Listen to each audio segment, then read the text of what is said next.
Shalom pemirsa, secangkir pengharapan untuk mengawali hari ini. Penganiayaan menolong penyebaran Injil.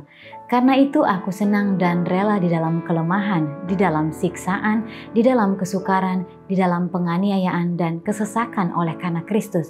Sebab jika aku lemah, maka aku kuat. 2 Korintus 12 ayat 10. Pada setiap zaman para utusan pilihan Allah telah dicela dan dianiaya, namun melalui penderitaan mereka pengetahuan akan Allah telah disebarluaskan.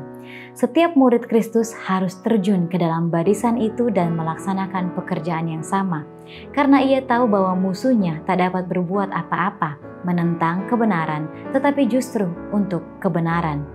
Allah bermaksud supaya kebenaran dinyatakan dan menjadi pokok ujian dan diskusi, bahkan melalui hinaan yang diberikan kepada kebenaran itu.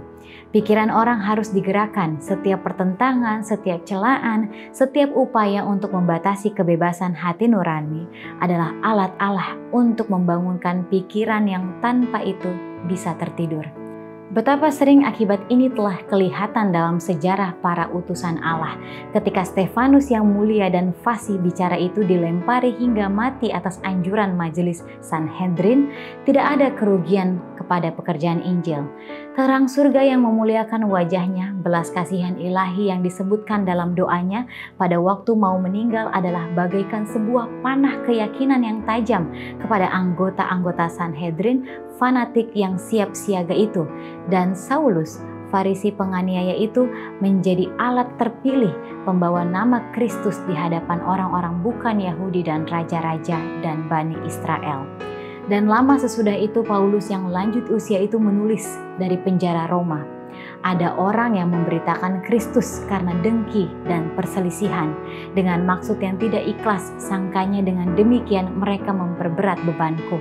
Tetapi tidak mengapa, sebab bagaimanapun juga Kristus diberitakan baik dengan maksud palsu maupun dengan jujur. Dengan dipenjarakannya Paulus, Injil disebarluaskan dan jiwa-jiwa ditarik kepada Kristus di istana Kaisar sendiri. Oleh upaya setan untuk membinasakannya, benih firman Allah yang tidak fana, yang hidup dan yang kekal ditaburkan di dalam hati manusia melalui celaan dan penganiayaan kepada anak-anaknya. Nama Kristus disebarkan dan jiwa-jiwa diselamatkan. Demikianlah renungan kita hari ini. Selalu mulai harimu dengan secangkir pengharapan.